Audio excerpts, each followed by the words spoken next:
Why? Because you're not sure. You're hiding behind the rocks, when you're trying to knock out Goliath. And you are afraid he's going to come around that rock and just annihilate you. But David didn't do that. He said, no, God's about to annihilate you, dude. You're nothing to God. And in fact, it's just going to take one little rock to bring your whole body tumbling to the ground. And that's exactly what happened. And so when Jesus says you'll be able to speak to this mountain and it will move, he's talking, and he picks a mountain.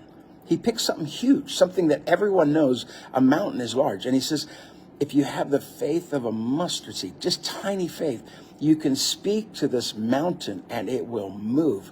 In other words, he's saying, you don't even need to have great faith.